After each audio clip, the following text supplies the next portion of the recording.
been able to kind of go that point for the work to exist outside of our bodies, that I have said to mention that every time I am told, oh, come and share about Liberation Alliance or the Library of Perspectives, I'm like, uh, I know about those things, because the words kind of disappear from me.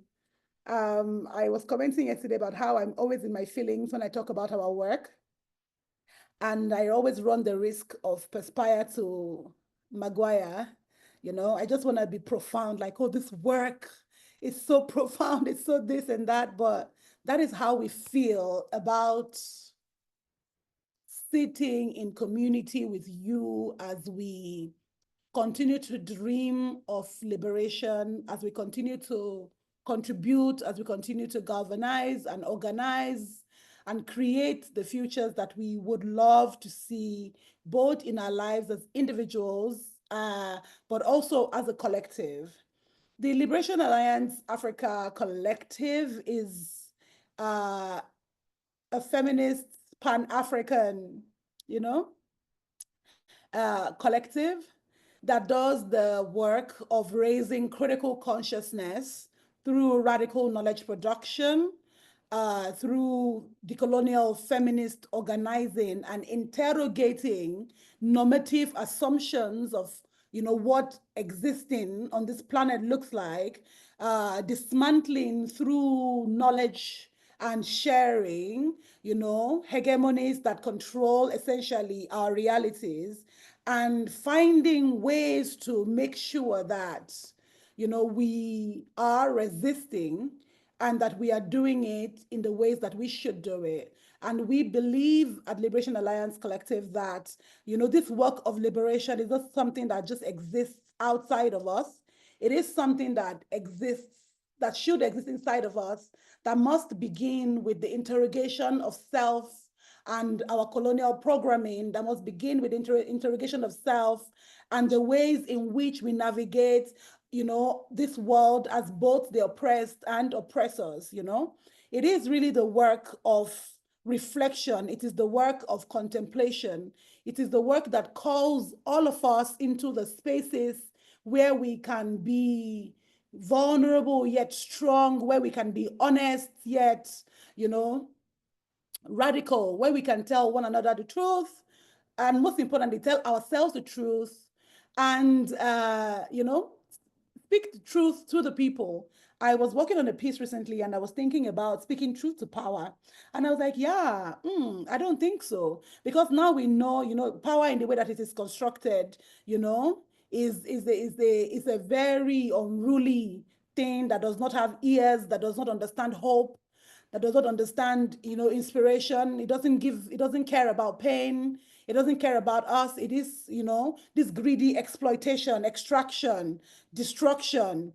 And we are working together with you, with all our friends, with everybody that works with us to build this world where destruction is not the thing that describes us, where we are not described by our pain, we're not described by the things that have been done to us, where we are naming ourselves and we are speaking our own names in loud voices and telling, one another what we mean to one another, and telling the hegemonies what they mean to us, which is shit. Forgive my French.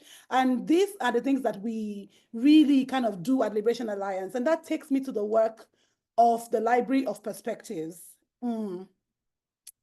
I feel very honored to do the sharing about the Library of Perspectives, because it is work that we were not sure of what we were doing, but we knew that we wanted to tell these stories in a way that allows us to be the hands and the legs that live out the dreams of our ancestors in this reality.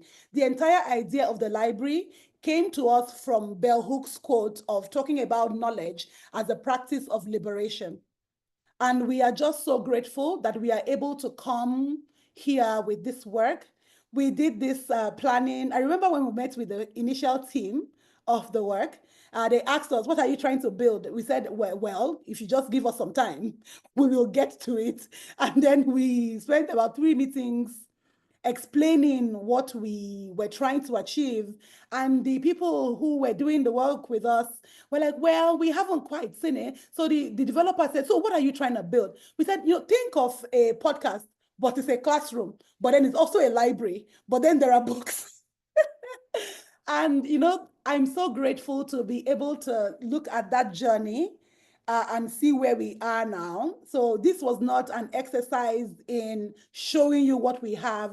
It was actually a very humbling experience of bringing the dreams that we have about the archiving of African feminist knowledge, through the embeddedness of ourselves in this world. We are doing this work to basically raise the middle finger to the knowledge hegemonies that subjugate and segregate African women's knowledge, only looking at us as takers and feeling less than for even receiving from us, when we know that the knowledge that we possess is not just the knowledge of the things that we've read in books rather. We have ancestral knowledge, feelings, permutation, thoughts, experiences that are peculiar really to us in many ways. Understand the intersectionality of that. Absolutely. We are all meeting each other at different corners, at different junctures, and we are, an embodiment of different experiences and all of that. And the idea that such rich knowledge, repository that have been, that is practiced through the oral telling of stories has been kind of like, not kind of subjugated, Oyeronke Oyewumi in The Invention of Women does a very apt explanation of what colonialism did to women on the continent. She speaks about how women and men on this continent were colonized differently. Some were absorbed into like the capitalist machine to be laborers and all of that, but we weren't even considered good enough to be absorbed into the capitalist machine. But we are now the invisible hands that make this entire thing run. Well, not me, because I don't do such. It's a lie. I'm one of them. We are all suffering. We need to scream. The point really is that being an African woman, being an African feminist, insisting on making our voices heard in a world order that is arranged for us to be at the bottom. It was interesting to me, actually, race relations, very interesting to me. I grew up in Ekiti. Everybody I knew was Black, I had my own challenges, but I didn't understand. I did not understand that before I even come to the knowledge of the world, that my place was cemented. So I marched into places and they're like, hey, no, we're not looking for your type. And it was kind of a rude awakening, beginning to unpack all of this. And all of these experiences led us here. We don't want to tell our stories as individuals like Toby and myself, like, oh, this is how we do, da, da, da, da.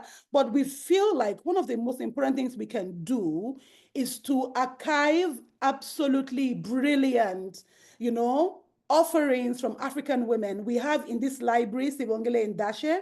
I met Sibongile in 2016, and it has been the ride of my life. I did not know that. And let me tell you, the first 2 days I met Sibongile, I was just like, I didn't understand what she was. I was like, oh my God, who is this woman? My God, my God, my God. I was just losing my mind. And, I'm honored to call her friend, sister, comrade. We welcome you. Thank you so much for joining us on this journey, for sharing your story with us. We have Rosebell in the room as well. Rosebell is... Okay, I'm not gonna get in my feelings. Rosebell is a sister, a comrade, a person that shows up, a well of knowledge, wisdom. It just keeps coming. We have Grace Maroy from DRC. I have not seen fearlessness, in anyone like that. I have not seen, going back and back and back to the scene of the crime, reclaiming the land, reclaiming the hopes of her people. We have the other, I forget their names, I'm so sorry, the other ladies from Kesho in DRC. We love you. We thank you. We also have Reem Abbas. For about 3 months of our lives last year, our thing was Reem left Sudan, but Sudan never left her. And we know that in our minds. We shared the pain of living home, of living in exile. We thank you so much. We honor your journey. We honor your story. Thank you so much for sharing that with us. And finally, we have our sister comrade from Haiti, Mary Rose is just full of compassion, full of hope, full of love, full of strength. Thank you so much for sharing your story with us.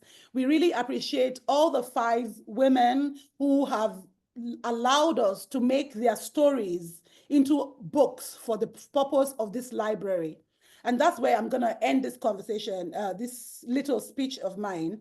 The Library of Perspectives is a repository of knowledge, an archive, if you will, that houses the stories not just of resilience, but of love, of care, of power, of wisdom, of all the embodiment of, these women of African descent who live on the continent and in its diaspora, who have come to share their stories with us. So when you get into the Library of Perspectives later today, you will find that the books in this library are human beings. And we have used a multidisciplinary approach, sort of. I keep missing the multi and interdisciplinary, but forgive me. English is not my first language. I would not claim that if I was abroad. I'm an English speaker, traditional speaker, but yeah. We love that you've shared with us. And in this library, you will find the text, you will find audio, and you will find the visuals. The library is divided into modules. Basically, the books are divided into modules, and you will be able to decide which module you want to read and what module you want to save for later. The Library of Perspectives is a labor of love for our collective, for ourselves. We were chatting earlier before we began the conversation properly. And, we're saying, oh, if we can't get liberation, we can tell our stories. And that resonated with me. And I mentioned that it will not be said that we were not loved. It will not be said that we were not revolutionary. It will not be said that we did not resist. It will not be said that we laid down and took the oppression, because that is not who we are. We are people who fight. We are people who love. We are people who share. We are people who hope. And that is what I want the library to mean to you. I want you to draw from the library revolutionary hope. I want you to draw from the library inspiration. I want you to draw from the library perspective. I want you to see yourself in the library, see others in yourself. And in this day that empathy is being rolled out by white supremacy, we put our hands on our chest and say we remain hopeful, we remain loving, we remain revolutionary. Thank you so much for rocking with us, and welcome to the Library of Perspectives. Thank you so much. Thank you, Omolara. Thank you so much for sharing about the library, for sharing about Liberation Alliance. When you talk, it's always as if I'm an outsider and I'm just hearing all of this for the first time. It's always interesting and exciting. So thank you for your labor of love, your generosity of experience and knowledge. We are going to hand over to Sunshine, who is our moderator for the panel session, to lead us into the conversation with the human books. Over to you, Sunshine. Thank you so much, Toby. Thank you as well, Omolara. When you were speaking, I was thinking, and also put in the chat that part of our perspective is always our expression. There are things that, there are certain things that we experience that we can only express in ways that are whether it's a sound or a dance or a movement, whether it's, if you're in Uganda, whether it's saying banange, things that don't have English translations.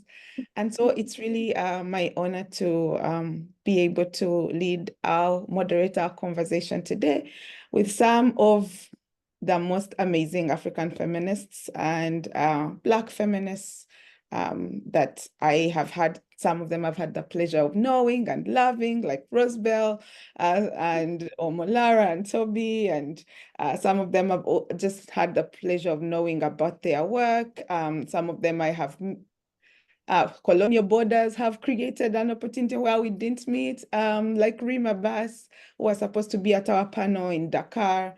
And I'm just really grateful also to be in community with everybody, and especially right now. And yeah, so excitement, joy, and I'll just dig right into the questions. First of all, I would like to ask a last question that I'm going to ask everybody to think about, which is to think about who is your human library, or one person you can think of as a human library. If you can respond to that at the end, that would be amazing in the chat, and also for our panelists as well. I'll be expecting you to I'll be expecting you to respond to that. So I realized I didn't fully introduce myself. My name is Sunshine Fiona Komsana. Please do not call me Fiona under any circumstances unless you're giving me money. I'm a Ugandan feminist, and I am an activist and a writer. And somebody needs to be muted. Okay. Yeah, and I am sitting here today as your moderator for this conversation, and I have just two questions. And by I have two questions, I mean these are the questions of Molara and Toby are like, Sunshine, you must ask these. And I would like to start with Rosebell because, of course, familiar friends, familiar faces. For you, if you could share with us your experience about being part of the Library of Perspectives. How did engaging with the space shape your understanding of oral history as a method of knowledge preservation?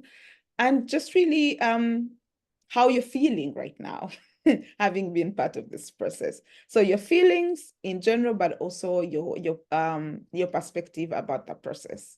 So Rosebell, over to you. Thank you, Sunshine, and for catching me off guard. I was just laughing about you not wanting to be called Fiona without money. And yeah, I think that's a good strategy in these times. Use it often so that you can get some money. Thank you. I'm really happy to be here and join you in these times at this point as we witness, very different shifts in different countries. And it's good to be in good company of people I look up to, Rim. Yeah, Rim, Sunshine, you should meet Rim. She is often in Kampala, so do not digress too long. Yeah, so it's good to see everyone here and be able to participate. And thank you, Molara and team for really bringing this through. I was honored to be part of the process of this kind of bringing to life the library. I remember I was the one to first ask, what are we trying to do? But then as we went into the process and the conversation we were having, it was for me very illuminating to reflect often on how what we think is knowledge, how do we arrive at knowledge, what are experiences of coming to feminism, but also to be human in this continent, in different societies that we are in. And I remember sharing a lot about like childhood. People tend to say, um, oh, I got my first book at this age, and it was interesting to see Basis contribution in the chat about what was surrounding her. For me, even if like I am right now writing and I read books, books were not something I really was into as a child. It wasn't, and it was good to relive that story on how I got to knowledge. For me, growing up in rural Uganda, you did have books. There were small books of like small storytelling here and there. Kids, not much, for school reading, but not really something extremely that I feel like was that much intriguing. For me, the modes of getting knowledge were really oral observation and oral storytelling, but also music was a very big influence in knowing and understanding the different struggles, because no one was sitting me telling me, oh, look, this is going on and that, but through music. And I was talking more about particularly music of 80s in Uganda and music, South African music and apartheid music that was coming out of South Africa, whether from Lucky Dube, from people like Yvonne Chaka Chaka and people like Brenda Fassie. They really influenced my understanding of to be Pan-Africanist and to understand what the gravity of what we were facing. Because oftentimes I think even when you're in a rural area, you might actually be a bit detached from the especially with the education that we have that is not decolonized, you can actually be detached from the struggles of your own struggles and the struggles of other people. So for me, music at Alias was a very, very important knowledge vessel of bringing knowledge into my life than any book would have. Of course, it's later that you read more details and watch a bit of TV and listen to radio intently to get the whole picture. But for me, it was participating in the library was very important because we could talk about all these ways in which knowledge is often sidelined, especially books became something, academic, and also how alienating books can be, and in what ways can we actually consume, produce, consume, and exchange and share knowledge beyond, what the colonial ways of archiving look like. How do we think outside that? So I always share that I always struggled actually to read. To get the concentration to read because my earliest ways of learning were not necessarily my experience with books were more academic. You have to pass this and you have to do this.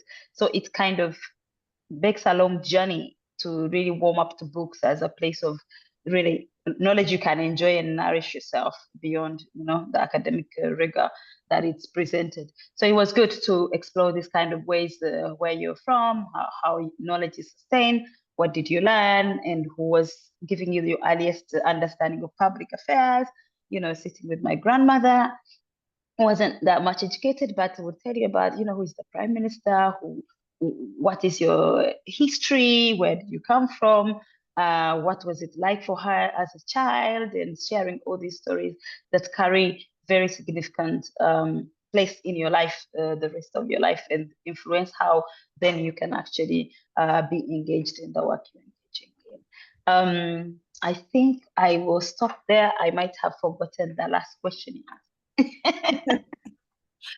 That's okay. Thank you so much, Rosebell. I was just remembering that your niece says you're the president of talking. And I I absolutely could listen to you talk about your experiences around storytelling for a long time. But thank you for sharing. I can also relate to the idea around books and the fact that I also did not even watch television until I was like 11 years old, 11 or 12 years old. And my entire understanding of knowledge was from stories of my grandmother.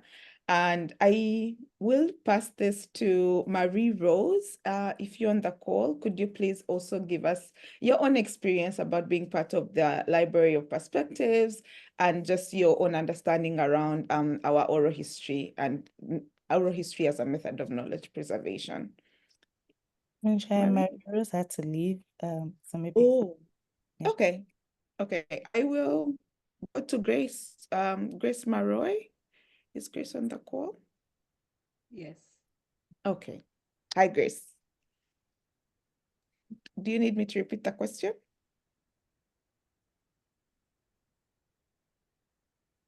Can she hear me? So I was trying not to speak for Grace, but maybe Okay. when she returns, she already shared with us about the challenges that she might be experiencing with the internet because she actually returned back to DRC last week because the activists couldn't obviously stay away forever. They had to hide immediately, but now they've all gone back. And so there's a lot of interruptions and stuff like that happening out there.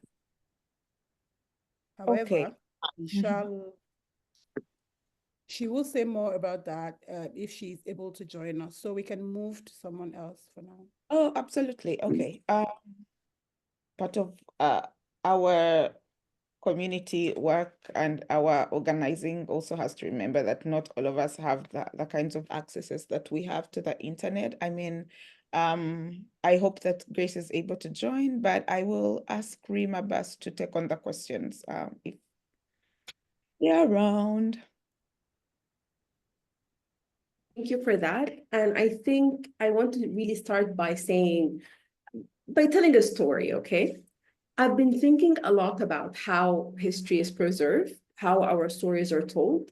And I've been thinking about this a lot in terms of women in Sudan and how they tell stories and how they take part during critical social and political moments, because it's part of the research that I do. So one of the things that I really like about, like women in Sudan, how they use poetry, songs, and even fashion to tell their history and to keep their stories. So if you've seen the tobe or what we wear, it's a piece of cloth that we tie around our waist and then we use it to cover our body. The tobe is, I mean, you see it as a piece of cloth, but it means a lot to us. And every tobe or every style has a name. It could be named after a movie.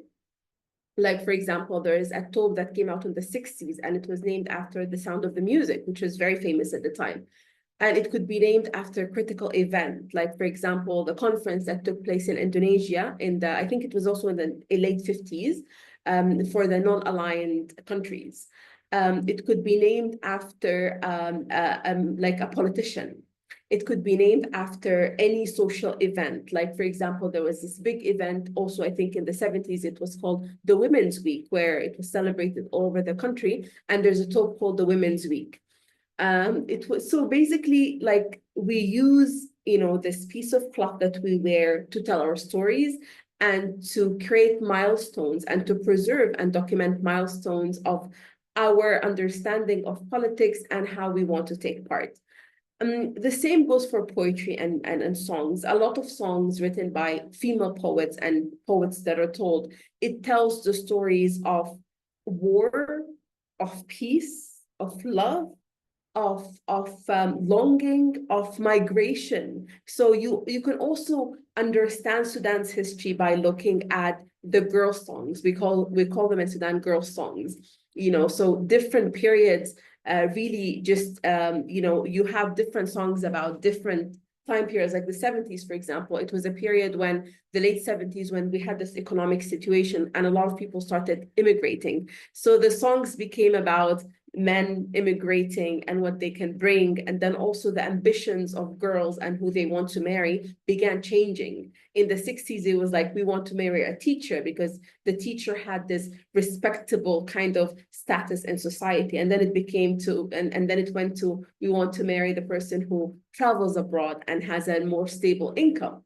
So this really shaped my understanding of how I like to share my story and how I like to think about my story, because a lot of the times, when women document history using, like I said, artistic ways, it's looked down upon, right? Because oral history is always contested. It's always, we're always told that it's not as binding as the words that are written and published. It does not have as much value. So I think a big part of me is always looking and is always thinking about, this has value and we have to make it have value, and we have to ensure that we keep this tradition of documenting our stories this way. What's happening right now in Sudan, and I'm thinking also about it a lot, it's, this, for many people, it's a conflict between the military and the paramilitary, but it's really also a conflict and an attack on the country's identity. And this is why they have, looted, destroyed a lot of museums, a lot of documents, a lot of research centers, and so on. So a lot of the history that is quote unquote binding has been destroyed and looted, during this war. But so we're really left with our history, our oral history, our understanding, the tobes we wear and the names they have, and the songs we have and the poetry and everything. And this is why it's valuable. So this is why our voices are valuable, and our stories and our ability to remember and try to kind of to just give timelines and talk about what's been happening throughout our, you know, the different periods of our activism, if I may say, are just very critical. So this is why I was inspired, you know, to take part in this project. You know, I think a lot of us were always told that our stories do not matter, or that our stories are not as important as the stories of our male counterparts who are more visible, who are, you know, from activism, they went to politics and people know them by name. And maybe we're not known as much because, you know, as women, and even as myself throughout my activism, you know, different activist periods, I've been always kind of working in the background and trying to create change from in small spaces, you know, using very small ways. So I think I liked taking part in this experience because it also taught me a lot about myself. And it taught me a lot about what worked and what did not. And it helped me reflect. And it also reminded me too that I should always cherish all the women in Sudan that continue to kind of document their history and the history of our struggle as women for a better social status, for politics, for democracy, for freedoms, for so many things, and how we documented them through different ways. So this is why I was interested in this journey, and I'm still here to learn, and I'm still here to also bring the voices and the stories of the women from Sudan who are not here with us. Thank you. Thank you so much for sharing that, Reem. I really like the idea about fashion being a storyteller, because I think that for many of us, or at least for me, when I go in spaces, I can always tell where like the African women are just by on the basis of what the fashion is always giving, so to speak. But also it's always very expressive of it's full of color, and it's full of vibrancy and thought and stories. And I also think that I really also appreciate you talking about like our embodied histories, and that's like part of our memory and our liberatory archives as well, because we inhabit so much history with just the things that we've experienced, the people we know, the communities we've created, and a lot of our stories really could never fit within, you know, a book, and in ways that colonial knowledge has told us that knowledge needs to be archived. So thank you for sharing that. I will ask Sibongile to share her own experience of being part of this Library of Perspectives, and just your own understanding of oral history. You've heard that many of us grew up dancing to South African music as well, and for many of us who are just now, I guess, figuring out, oh, that was actually, you know, liberation. Those were liberation songs. So I think also South Africa is a big part of our oral histories as African feminists. So please just dive in, answer what you can, respond, set your own question as well, and share about your experience. You're welcome, Sibongile. Yeah. Thank you, Sunshine. Thank you, Liberation Alliance, for this bold project that really helped me to remember and to try and find a coherent of telling a story that I had rejected telling for a very long time. There has been a thing in South Africa where story meant something.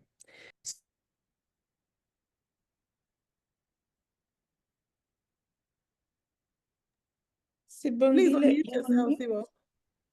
Gosh, thank you very much to the Liberation Alliance for inviting me to tell a story that I have spent a lot of time refusing to tell as part of my multifaceted forms of resistance. The story of how I came into activism is a story that I had refused to tell, even though I am a storyteller.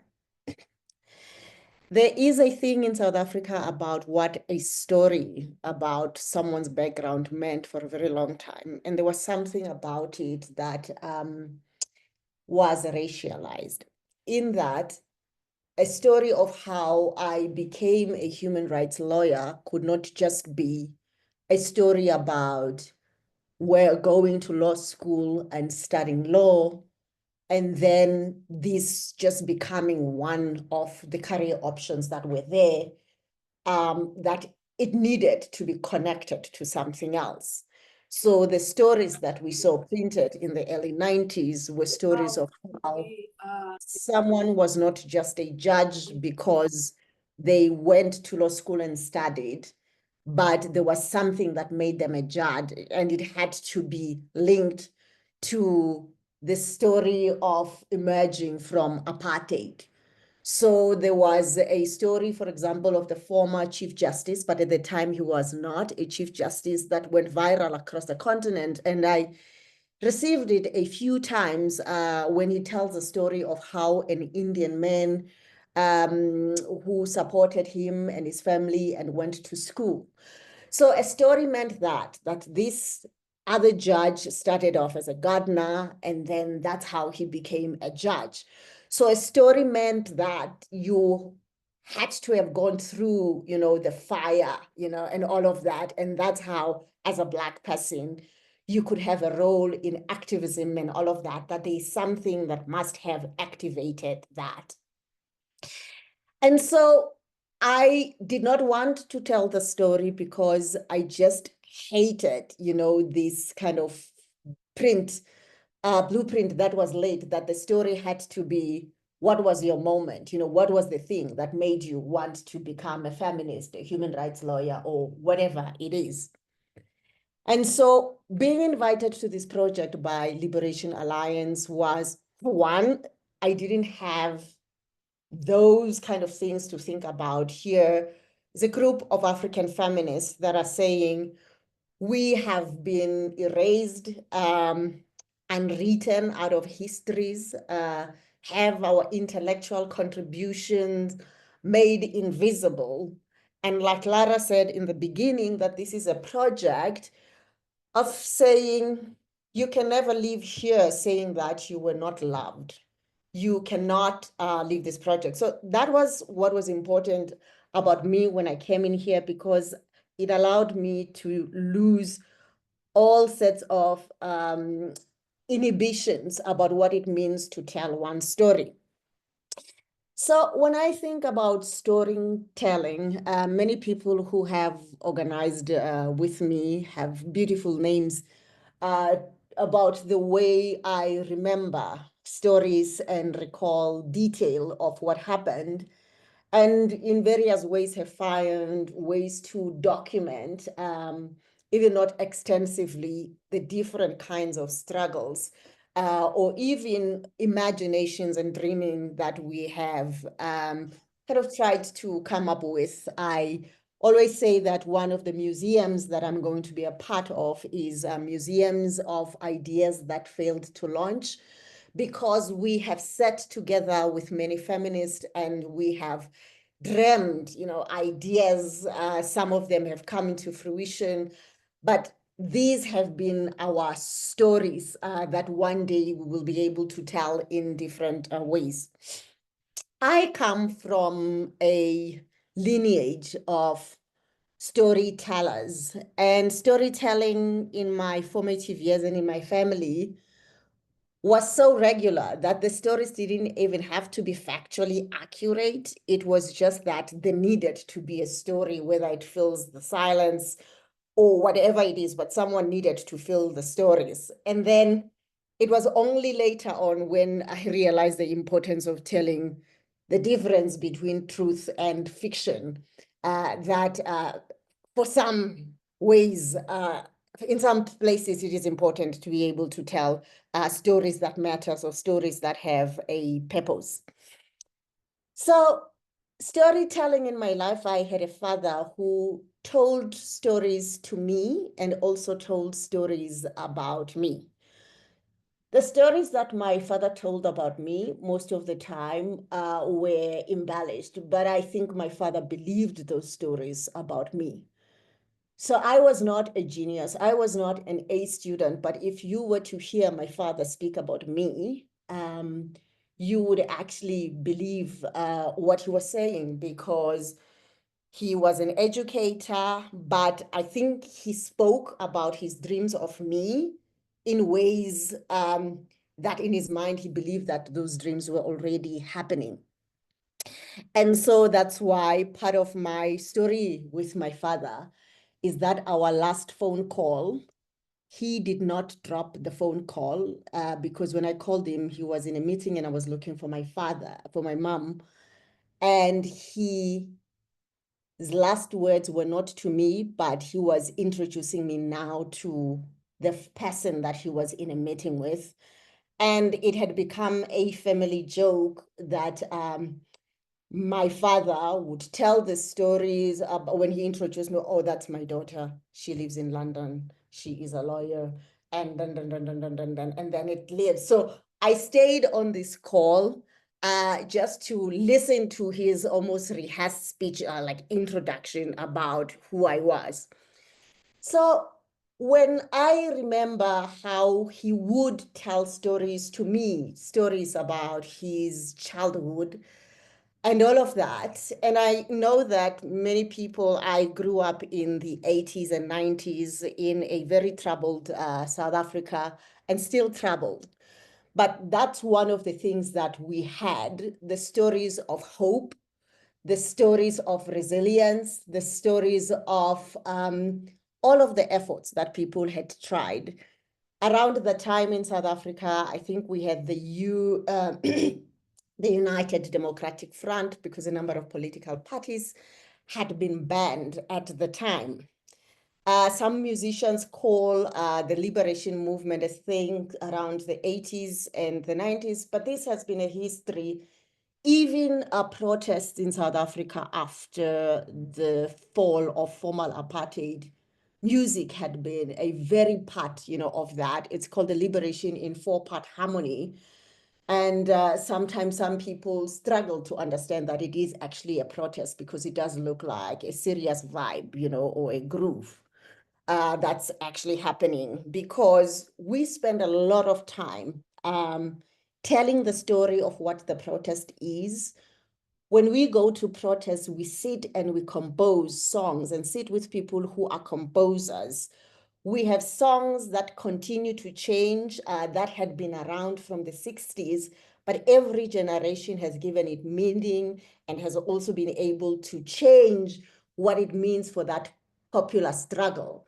And there are quite a number of people who continue to to document these, how different ways in which we use song, to tell all of these different stories, and how these actually, change from generation and from struggle. And what was interesting, to see as part of this storytelling, especially through songs, was even the people who were called liberators, who are now seen as oppressors, and how even those songs would actually help us to really tell those stories in that way.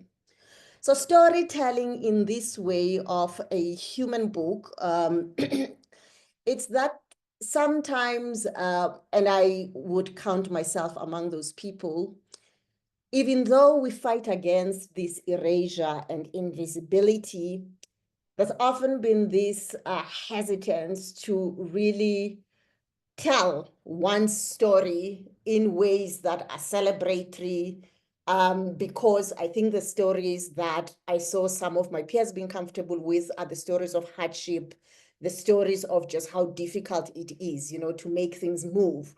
So this is one of the things I really appreciated about this project. The idea that we can also tell stories about how we are loved. And I think that's what Lara said in the beginning. The stories of how our activism has been shaped by so many people. And this then became a space of remembering all of those influences. So I like the way in which the questions came about, because they really encouraged me to think about all of those moments, which I didn't really sometimes think about them as being kind of pivotal in the making of my feminisms, the choices, or sometimes not even non-choices, that got me, to where I ended up going to. So it was a really fascinating experience, just to be able to, to have those kind of conversations. So thank Yeah, thank you so much, Sibongile. Thank you for sharing that. I do think that from what you've shared, Liberation Alliance Africa we might have our next project, which is creating that museum of ideas that failed to launch. I will. Oh, I wrote notes. That's the next thing. I think many of the feminists on this call will be able to like contribute to that. But thank you, Sibongile, for sharing around being able for us to also tell stories about how we are loved, and sharing the story of your father, and us understanding also that we are beyond our oppressions. Our stories also are how we've come into the movement. One of the questions people always ask, how did you become a feminist? How did you, but also one of the really fascinating stories about us as especially African people is how we are named, for example, and like the stories behind our names. And I really thank you so much for bringing those perspectives. I see Grace was able to join the call. So Grace, if you could also share with us your experience about being part of the Library of Perspectives, and yeah, just share that with us. Welcome back. Sorry about your internet challenges.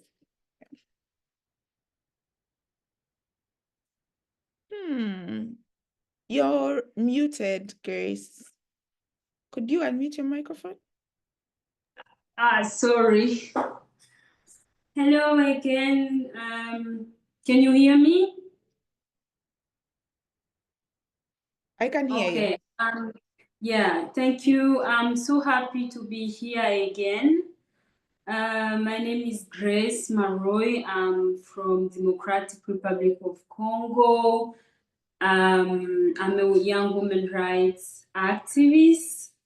So I got a pleasure a couple of months ago to be in touch with the team of Liberation Alliance, discussing about having those conversations. And yeah, when we started, it was not easy. I remember we were still in the same context or in the same situation. Actually, even there, right now, the situation is not really so good for us, especially us living from the eastern part of the country. And I'm glad to be here with all this network of brave young women from all over Africa, and I'm eager and sure that I will learn more about the stories, about the initiatives, also the engagement. And what we did with the team of Liberation, I was me with two other young women. We talk about our stories on climate change, on mining, on women empowerment, and linking those topics with the paternel. I'm sorry, my English is not that well, but I'm trying. So we had that pleasure to discuss with them about challenges young women or women, feminist women are facing in the community or in the society. And us in DRC, we even if other countries in Africa have let's say 10 challenges, maybe in DRC, Eastern DRC, we have 20. And having this network of young women, it helps you feel a little supported, and also spreads light on what is going on, what feminists or young women or even women who are engage, what difficulty, what challenges they are facing. And I bet maybe other countries, they have been observing, let's say, ameliorations in some topics, or on some way they are treating women, how what the expression or the intent of our communities. But for my experience, when it's coming from talking about this perspective in the way or in the context of DRC, at some point you feel like you don't have same priority as other feminists from other countries. Right now, women from Nigeria, from Kenya, or from other countries, they have that time or that chance to discuss about these topics, because those topics, primary topics, they have already had answers on those questions. Like, at a minimum, not maybe in general, but at some point, women are starting to be considerate, that young women, their voices, their perspectives, they are starting to take into account, or they don't fear about not being raped or not being abused or not being killed. But that's at that point they have time. They can think about problem with climate change, women participation in different sectors, different topics, our application as feminists, and so on. But us in Congo, it's some point you feel like you have the only struggle you have it is trying to just survive. You're trying to moving forward with other topics at African level or continental, or let's say even internationally, but at other point you feel like you can't go forward because of all these things that have been going on. You're trying to sensitizing other young women about what they should know about feminism, but then a couple of months after they have made a lot of progress, boom, the conflict started, and the war is arriving, and yeah, then all those efforts, they just stop at the same um, at the first point. So it's like so many questions asking really what should we be doing as women in DRC. It's also a question of a general question, because what we are talking or what liberation is doing, it's not just a matter of a country, Nigeria or Uganda, but that's Africa. We want to have or to see that Africa strong. And talking about Africa, DRC is part of that Africa or that continent. Then we should feel concerned by what is going on. Maybe it's DRC today, maybe tomorrow it's Uganda, maybe it's Rwanda or any other country in Africa, and we can't make progress. Let's say talk about the Great Lakes region. Actually, people, women especially, and children, they are trying to move to Great Lakes countries to save their lives, like Rwanda, Burundi, Uganda, and Tanzania.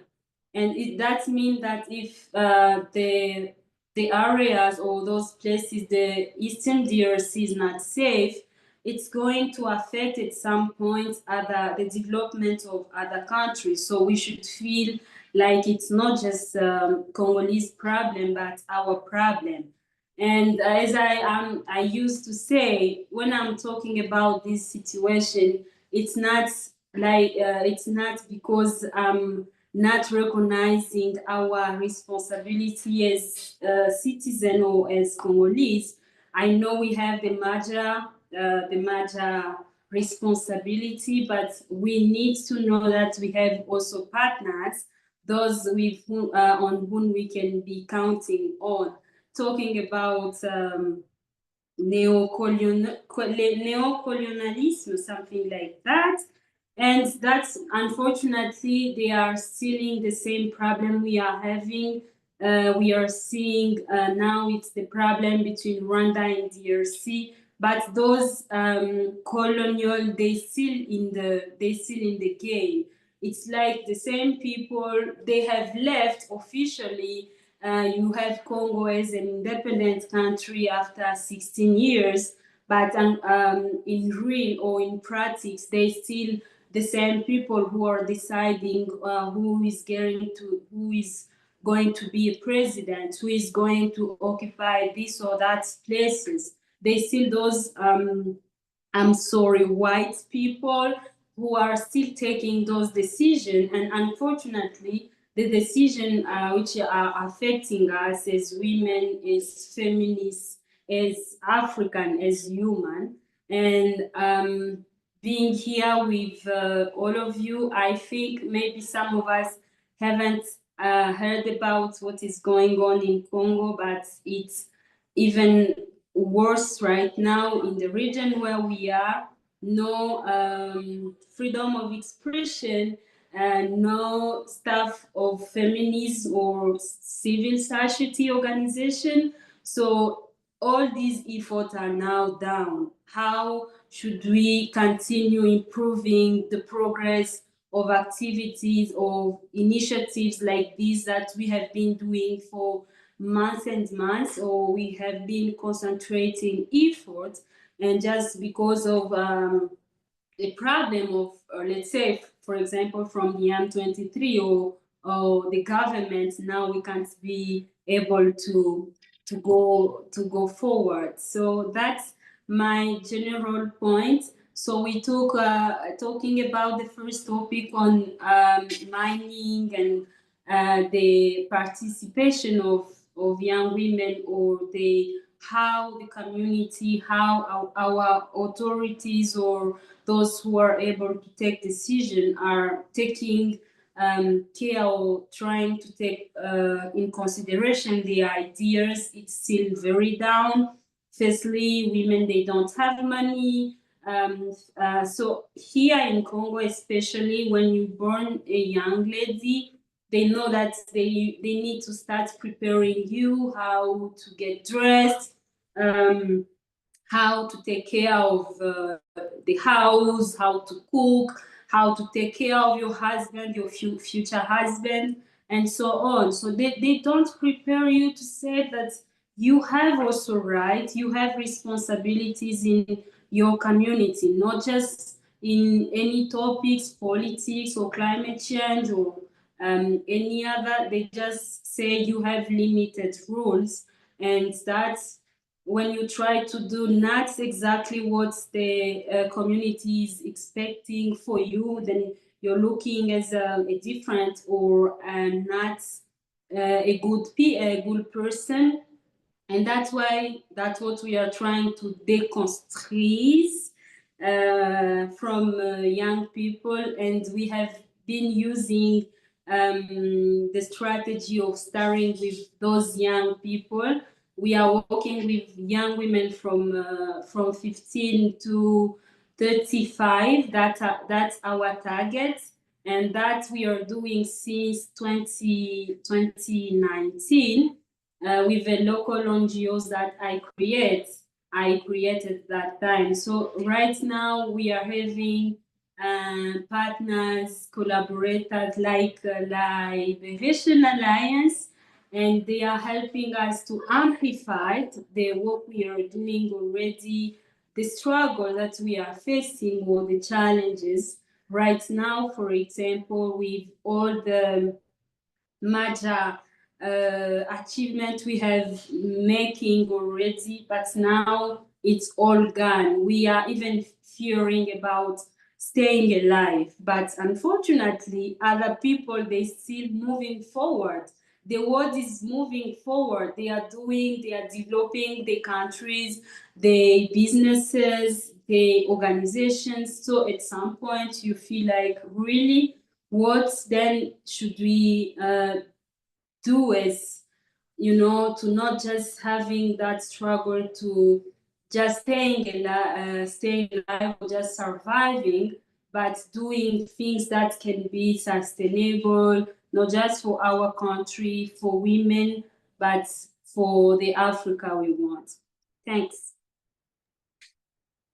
Thank you so much, Grace, for coming and for sharing. First things first, your English is fine. We don't owe anyone proper English. I think we were all able to hear what you were sharing, and also just to share our solidarity with you and the women and the people of Congo. Thank you for highlighting the militarization and as also part of the colonial projects, and also just sharing about what solidarity with other young women has looked like for you, and just to remind all of us that community building it, sustaining it, is an antithesis to whatever oppressions we are experiencing. And I really appreciate you coming and sharing these perspectives, and also raising the question about our solidarity and what that looks like, how we can connect our struggles. And every time I think this is Lara's issue. Every time I'm in a conversation where Lara is, we end up with more questions than answers. And I do appreciate you challenging us to think about how we build solidarity with the people of Congo in this moment.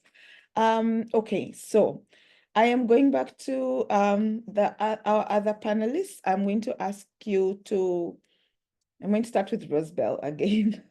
To just reflect briefly, maybe each of you in like 3 minutes, what your thoughts are on the role of oral history, oral her story in challenging dominant narratives, sustaining our collective stories.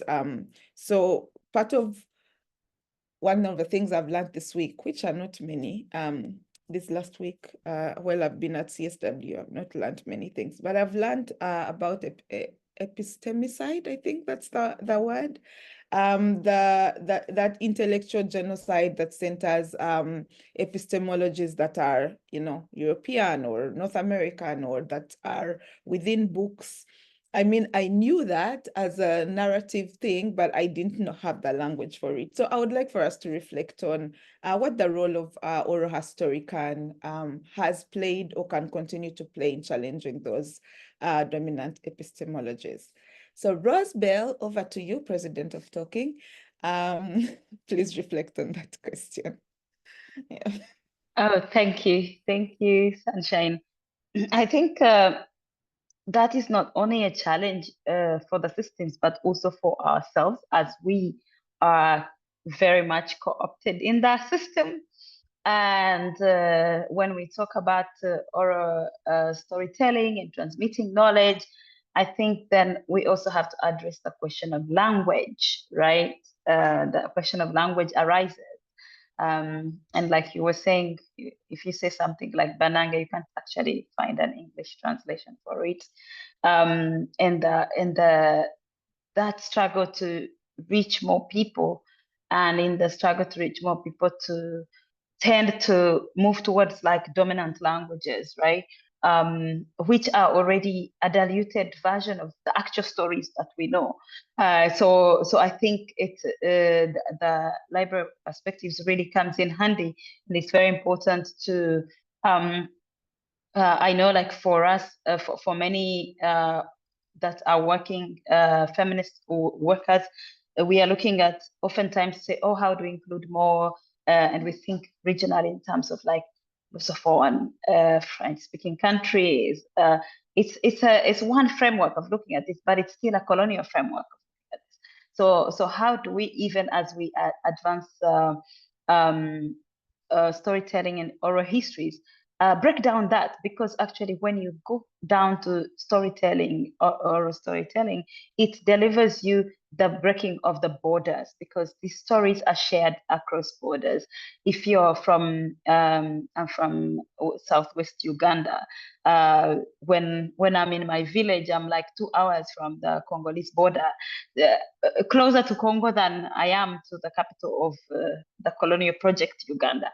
So if we are telling storytelling, I'm more likely to resonate very much stories of people of Eastern Congo and all the other nations of Eastern Congo, which are very much connected and historically and also presently to my very own people. So how do we break that colonial walls within ourselves is really the challenge, that we constantly think, oh, French, but what happens? How do we tell stories, for example, if we wanted to do an oral storytelling project with if you're based, for example, in Uganda or in Great Lakes region, and sometimes people say, okay, let's use Swahili. Yes, it's a good bridge, but even more than Swahili, you find like there are very many languages that can listen to each other and can be very clear, and they can transmit their own histories that is not even in Swahili, right?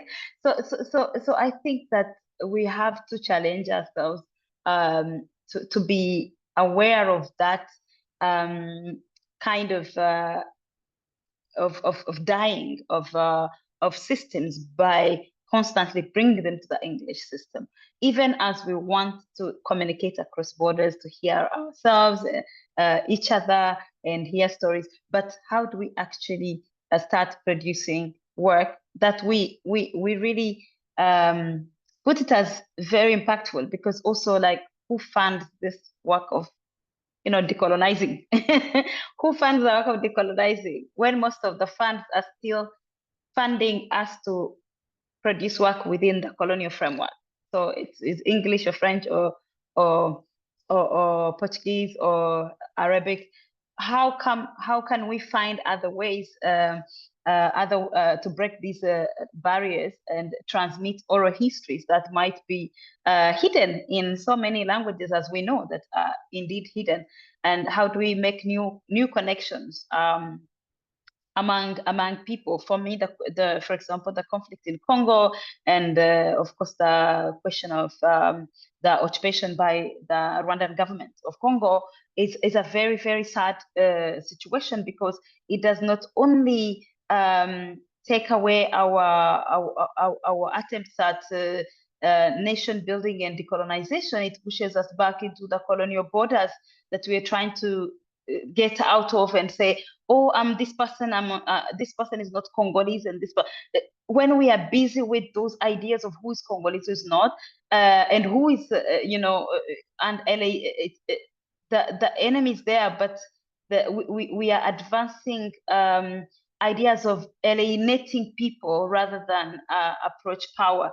And I related to this conversation because just like I gave an example from closer the border of Rwanda and Congo, I understand we have shared histories, and all those things are shattered. All those stories are shattered when you insert military power and political patriarchal violence that we see that the men of the region are engaged in. So we lose all these histories, our shared histories, and the ability to tell our stories as complex as possible. When then we have to regurgitate to fall back into the fine lines of colonial borders on who looks like what and who belongs where, as if we are supposed to forever stay where we were found by colonizers. I think for me that is one of the saddest. Of course, the loss of human life is real in Congo, and the continued condemnation of the occupation of Rwanda should happen, and the involvement of Ugandan forces and the Ugandan regime itself should be constantly highlighted, because we can't really hold colonizers accountable when Africans in the neighborhood are really in it and facilitating the exploitation and the violence that we see in Congo. But to relate it to really specifically this moment, it's very important to know how war and all this plunder and violence then arises, kind of narratives around like people latch on to ethno-nationalism and tend to erase how we are very much related people. And I did a couple of work in Bukavu, and many times when I was talking with the women, oftentimes when I listen, then we end up realizing we speak the same language. And one of the nurses I was interviewing, her name was like Gumire, and my name is Kagumire, and I was like, oh. Then we started speaking different languages, and actually the interview started flowing. The story flowed differently. And another example was when I was interviewing Congolese refugee women who had fled further in the north because of ADF in the areas of Beni, further up in the North Kivu province. And I was doing those interviews on the Ugandan border in Bundibujo, and we had brought in someone to do Swahili from Kenya to do Swahili translation. Actually, they could not do the work because the Swahili that was being spoken was very different from a Kenyan who could understand. And we fell back to the fact that I could actually understand the local languages of Eastern Congo, and we could conduct those interviews and understand women's perspectives and any violence they faced and what they needed in the local language. So this kind of stories is to share that we need to really struggle to get out of the boxes of colonial I think knowledge production, and how do we get out and still know, of course, we still need to use English in order to transmit this, but it should not be the only way to do it. Thank you.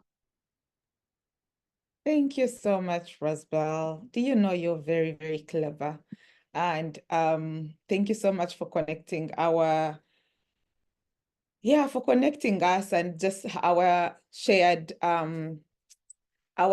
connections across different borders. And every time I meet Kenyans who are also Luo, I'm like, you're obviously Ugandan because we have Luo people in Uganda. If you go to Lusaka, for example, or in other parts of Zambia, you'll find that there are very similar things in terms of languages to some of our languages in Uganda. And people from Sudan, South Sudan are a big part of our northern Uganda region, and that connection is always important to remember.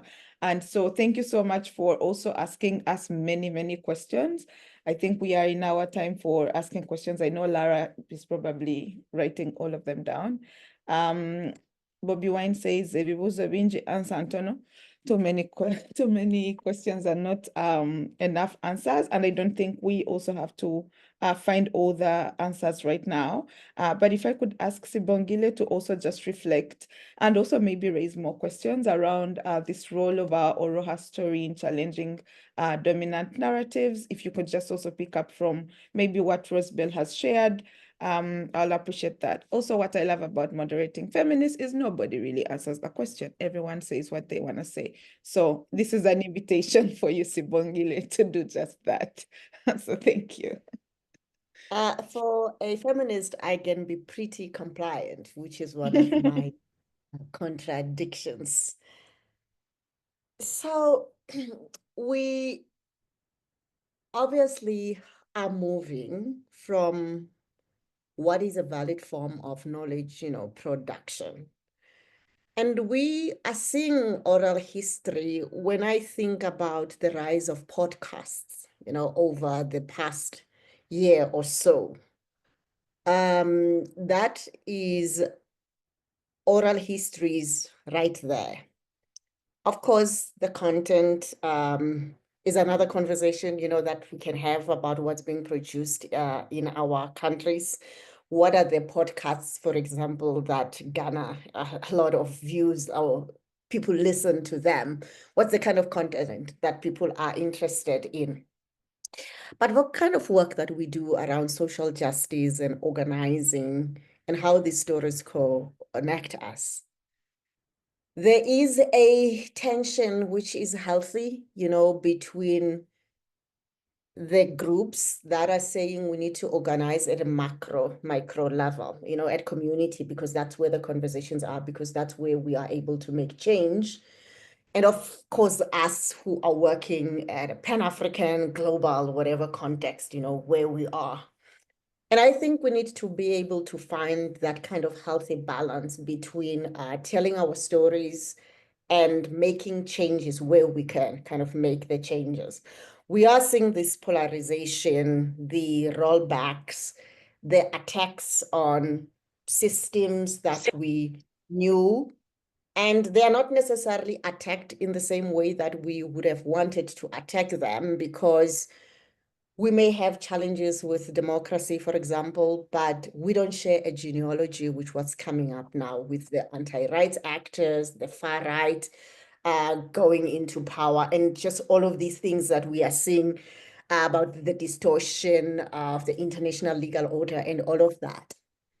So the gift that we can give to ourselves at this moment and how we use storytelling to do that, it's because there is a lot at stake. One is to use oral histories as a form of resisting. Most of the spaces that we go to, we keep on hearing about misinformation and disinformation. And that one of the challenges that we face right now is to debunk the lies that are told, to refute that becomes an investment, that we do not aid this narrative by basically saying there are different ways of telling a story, because what's happening right now, it's not necessarily telling a story. It's about being deliberate, about distorting what we know to be factual, what we know to be truth, and also what we know to be right and just, in this world. So oral histories is about what it is that we are going to say, we are going to hold dear in this moment, and what we are going to use or do as a form of resistance, because this is what this political moment actually calls for. I resonate with what Rosebal is saying. And one of my biggest flexes in life is that from my parents' house, I can actually go to 2 countries. So I can do 3 countries in 1 hour. And that has the power of language. So I speak a lot of languages from Southern Africa because of that. And there is just a lot that really connects us, not only in terms of our shared histories, our ability to hear each other at different times, but there are a lot of common struggles, that we have, and the need for human connection, at all times. We connect so much with people that we don't even speak the same language with. You lock eyes with people, you smile, I hear you, I see you. And that's the kind of generosity that we have to have, in abundance, because this is what this political moment kind of calls for. I really, really, really do believe this, even though I have no evidence that Trump is working with psychologists, because you look at the timing of the things, the attacks, the executive orders. In this country, we say we go to sleep feeling we're going to be okay. And in the morning, it's like the South African executive orders or whatever decision, they come up when we are asleep. But it is to induce anxiety, in all of us. And what we have right now, these are our stories, because we know what apartheid was. We know what white supremacy is. We know what's going on. And that is why our oral history is going to be this. We know that affirmative action is a constitutionally mandated imperative in order to undo imbalances of the past. There is no executive order that's going to take away, that from us, and also from African Americans and from other people who have been discriminated against on the basis of race, the Palestinians that have been dehumanized, and we are seeing that happening today. And that's what oral history is going to give us. Oh, thank you so much, Sibongile. That was really amazing. I plus cosign with whatever you said about the need for human connection at this time. I have been saying that we don't need any more keynote addresses, we don't need any more panels, we don't need any more high-level political anything. we need to just sit with each other and connect and work together and listen to each other, maybe play some music somewhere nice with some sunshine, and just kind of do the work that requires us to be in community with each other. And my conspiracy theory about Trump is that he's in a WhatsApp group with all the fascists, and they have been, chatting over the years, and Museveni is probably leading that charge. And so he has created this ecosystem of community for himself to be able to wreak havoc. And I do think that we cannot, we may not be able to undo all of it, but we definitely have an important moment to just listen to each other's stories and see that we are more connected right now, and that we can really, really, I guess, like, find and reinvoke hope for ourselves. So thank you for sharing. I'm going to ask Reem to also kind of reflect on this role of our oral history in not maybe challenging or dominant narratives, but just reflect on what you feel like is possible for us through this methodology of our oral histories. Yeah, so over to you, Rim. The opportunity. I think I've always looked at oral history as very empowering for women, because a lot of the oral history that is kind of kept and preserved and told is actually done by women, especially in my society at least, and in the community I come from. So it is very empowering because they get to tell the history and they get to pass it on to different generations, especially younger women in the family, and they also get to shape it in a way, right? Because oral history, all kinds of history, like there's no absolute truth, right? But it's our understanding of what went down, and it's also our interpretation of how it affected us. So I think it's very important because it gives women a chance to be, not only part of the story, but to really just kind of shape the story and to shape how people want us and to shape how they want us to think about it, basically. We are talking about oral history as we're talking about so many different concepts, such as decolonizing knowledge production, decolonizing academia, decolonizing a lot of things, basically the university itself, just as Rosebell mentioned. As African feminist academics, scholars, activists, we have kind of jumped on the wagon of this decolonizing movement without properly kind of looking into our communities and how this is kind of affecting us, right? So the global movement is about looking at how different kinds of knowledge production, such as oral history, and it's important to do that because a lot of the history that is seen as binding and a lot of the knowledge that is produced is kind of inspired by, and it kind of also maintains the status quo of like white supremacy, imperialism, patriarchy, and so on. And a lot of the knowledge is also meant to kind of keep the global South relations, in the same, like I said, status quo or the deadlock that we are seeing right now. At the same time, I feel that we have a lot of just kind of a lot of work to do, in our own countries in terms of also the issue of language that Rosebell mentioned. That is a very big issue, in most ways speak Arabic, but so there are 500 languages.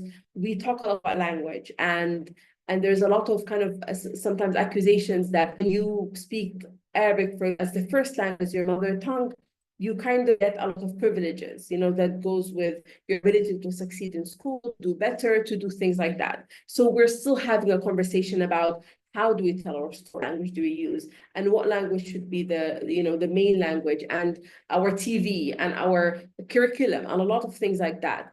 Our curriculum itself is very politicized, for example. It does not acknowledge oral history. It does not acknowledge actually our understanding of history as communities. A lot of it is politicized, and it's been kind of maneuvered in a way to kind of empower certain political structures and certain political parties in the country. So I feel that this is a conversation that is very much needed. And this is an opportunity, like I said, to empower women to make sure that their stories are told, and that the way they tell they tell their history and so on is very much critical to how we understand our past and our reality. And it's a conversation to also look at injustice within our communities and our countries.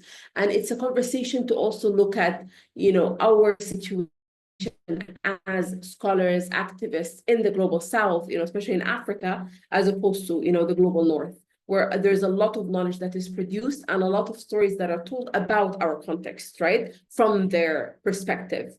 It is also an opportunity to really look at what we can do. It's so much about it, supporting the podcast, just like our colleagues said, supporting the print industry in Africa, a lot in many countries, like Kenya, South Africa, Nigeria, where there's a lot of, print infrastructure already in place. So how do we support that? So we can be able to publish and tell our own stories without, the restrictions that are imposed to us by the international print houses that want to print, maybe 2-3 books on Africa a year, for example, and that our books and our stories are considered niche. So when do we become the center? Like, when are we not the periphery, or when are we not the niche stories that need to be told, but just a little bit?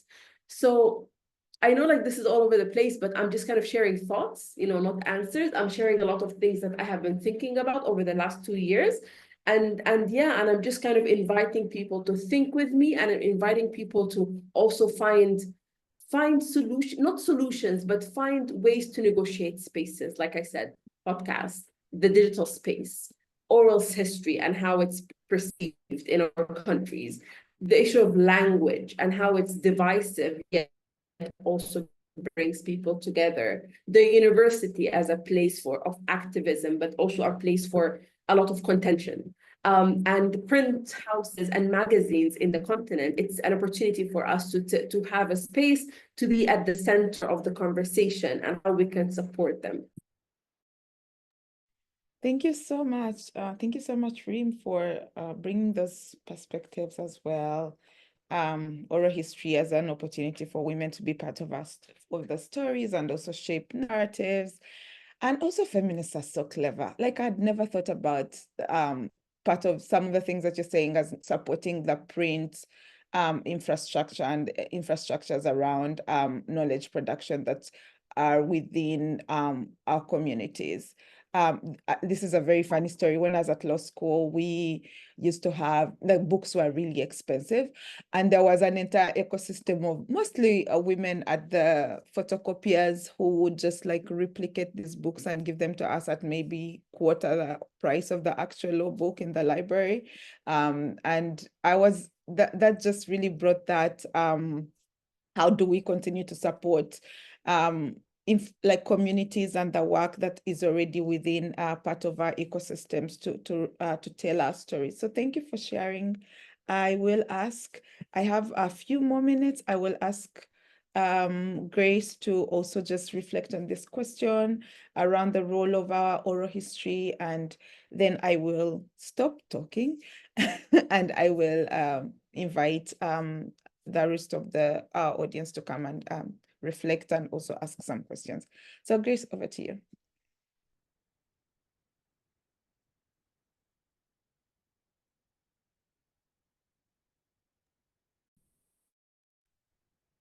I am not sure to get exactly what you want me to highlight, to talk about the impact of historical. Is that what you ask? No, well, yes, and you could just like share your thoughts on the role of oral history, just in challenging the dominant narratives around our stories and how our stories about us are told. What do you feel is the role of oral history? But you could also just say whatever you want, seriously.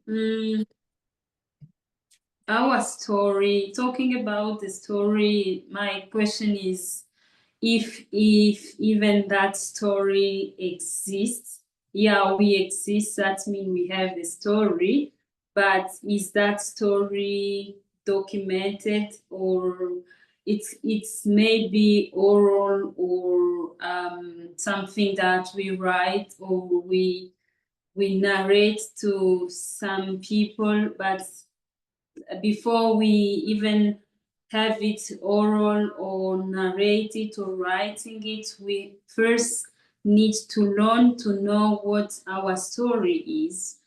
And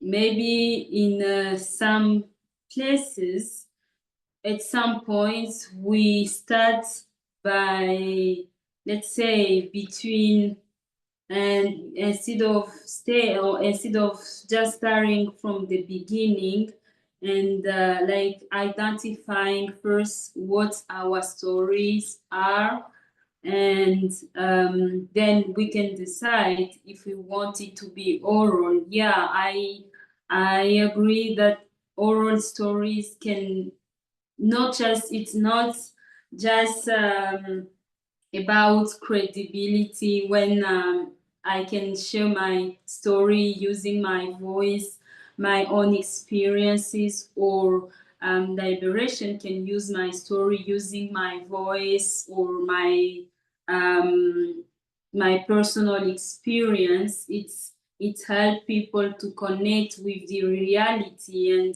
not like something that I started in my office and just trying to create. It's give more credential also on the experiences and the reality that we are sharing.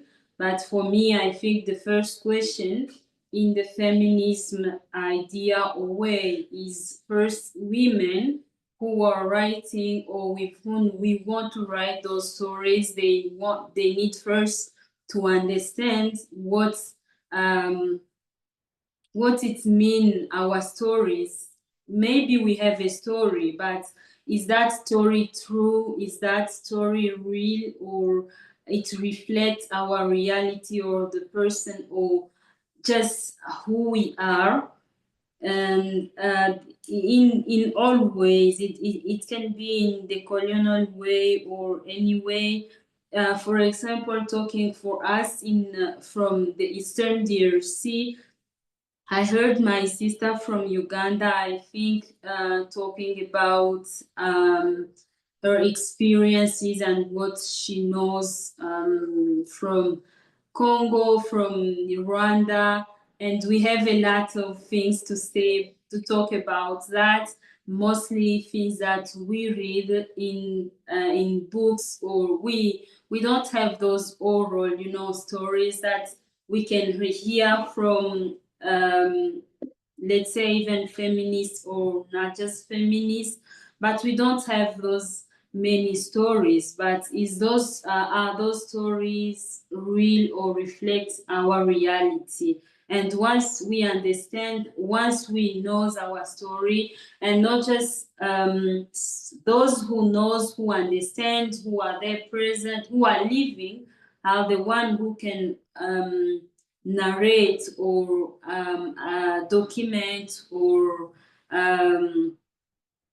talk about the story. I don't know, talk or trying, yeah, just to save it for the next generation, and not doing something different. So it's it's a new topics, let's say, that many people are not using or exploring yet, but it's very important for us and for the next generation to have platforms, not just like the Liberation Alliance, that's the library they are having, it's online. I'm not talking about myself. I have a chance to access to internet, to have maybe a computer, and I can access to this information. But the stories that I had the chance couple of weeks to read on the website are very inspirational. But how many women are able to access to this information, to those stories. I bet maybe for us from DRC, it's even very hard for if a majority they didn't even go to school. I know it's challenging. They others in other category they don't have access to internet and that. So my suggestion is that the Liberation Alliance think about expanding the idea and not just having those resources being accessible online, but even if it's not accessible to what to be able to have it even offline. So if I'm sending the link to someone to connect, she's able to access to the same resources to get information, to learn from the experiences of other women. I know it's it's maybe just particular to a category of countries, but the internet issue, we know it's still a big problem in Africa. The accessibility and also the affordability is still a big challenge that all women can't be able to cover. What I think I'm good. I wanted to ask a question. Maybe I can do it later. And just one more thing to add, what my sisters talk about, it about history, about the Great Lakes or the Africa. I agree that we have a lot of, at some point, even me living in Eastern DRC, I feel close to my brothers from Rwanda, from Uganda, from Tanzania than those my Congolese brothers living in Kinshasa, which is the capital of the country. And that's the fact, that's the reality. We don't speak the same language with the same people from the same country, but we do the same. Easily, I speak Kinyarwanda. People who are in Rwanda, some of them, they do speak Kinyarwanda and Kiswahili. It's the same in Tanzania and Uganda. So those are the reality that we are experiencing on the ground, and that should be considered. But then we need to, when we talk about the story, I didn't understand when we highlight the question about colonial barriers. I didn't understand what it really means. But the issue with those African countries, maybe DRC, Rwanda, maybe DRC, Uganda, or South Sudan with Kenya, the other side, Somalia and Sudan, they are, when you try to learn, to understand more about the history, you feel like they are the same question connected. But what us as women or young women leaders, at some time we don't take with much priority, and I would like to.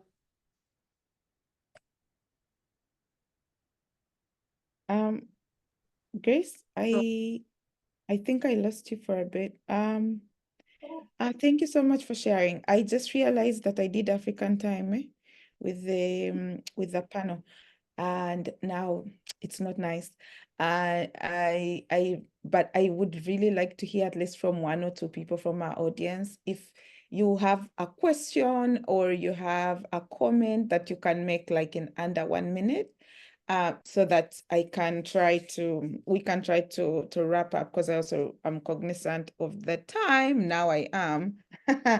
I was enjoying too much the conversation. So if anyone has like a question or a comment from the chat, And if not, I will hand this moderation back to Toby, I think.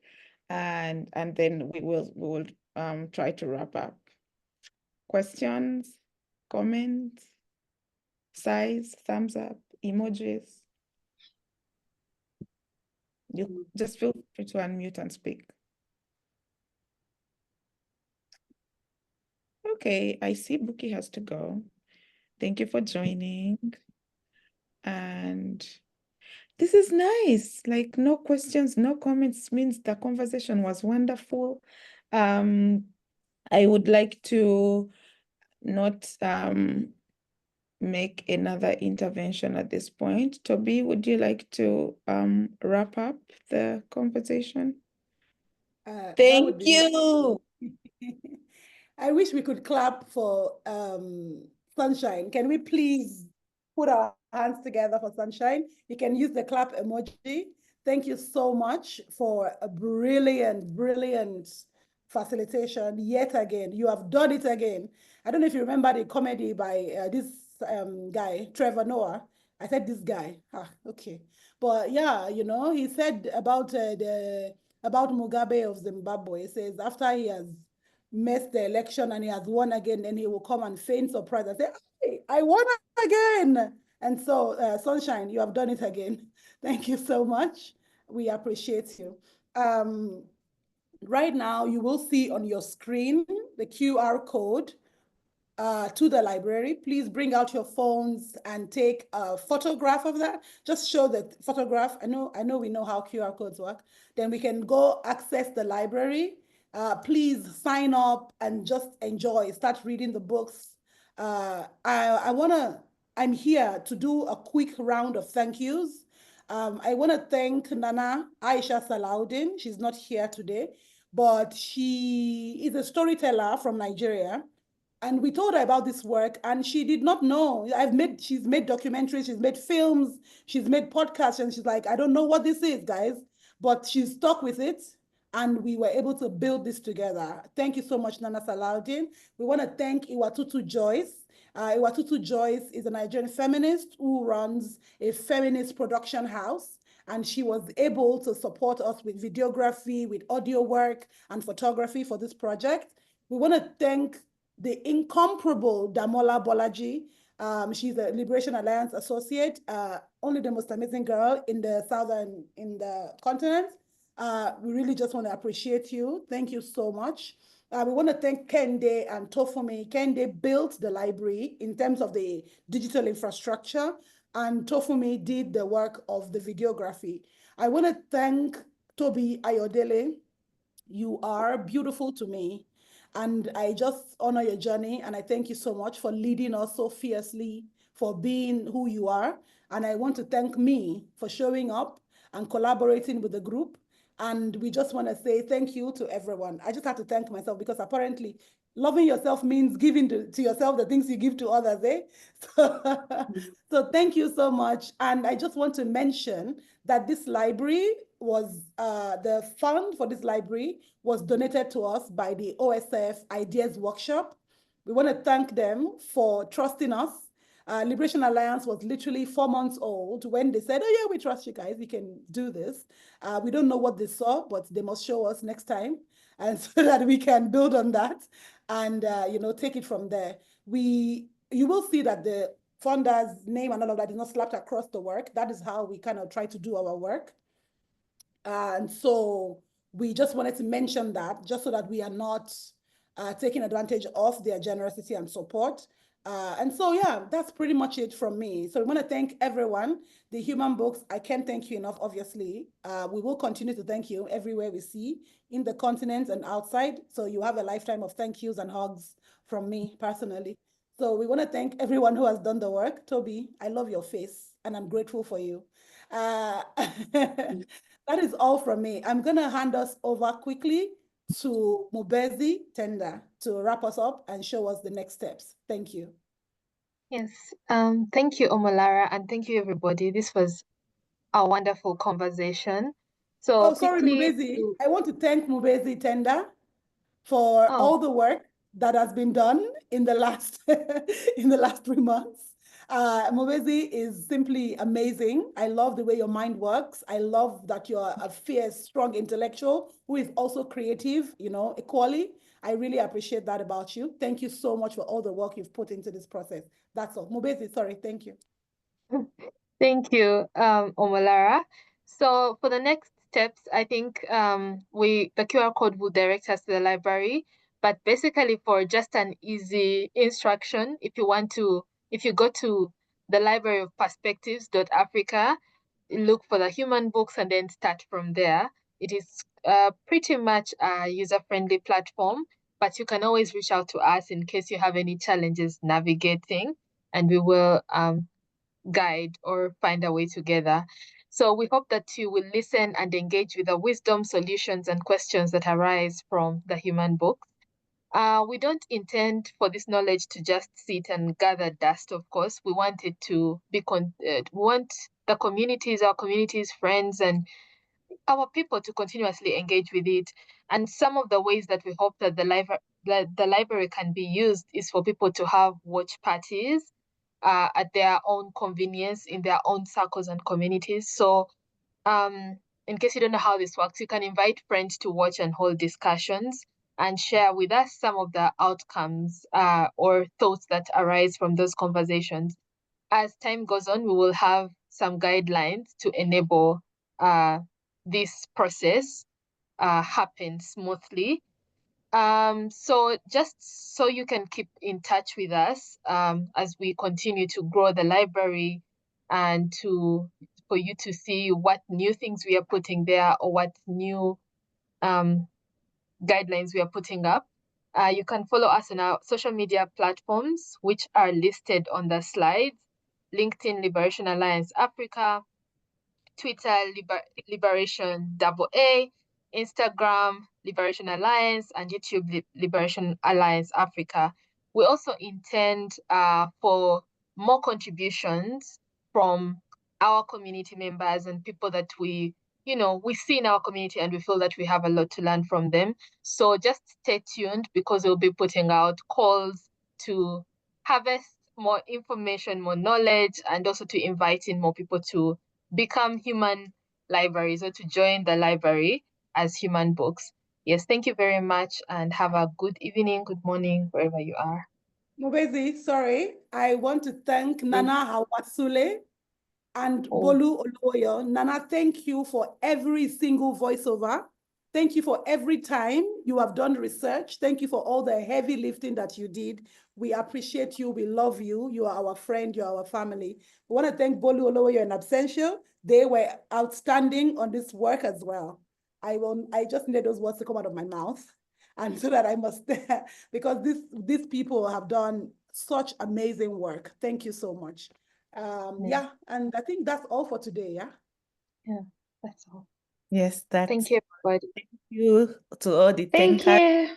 Thank you for everyone that has stayed from the beginning of the webinar till the end. Thank you for friends that joined, and for old and new faces. Thank you to all our Absolutely.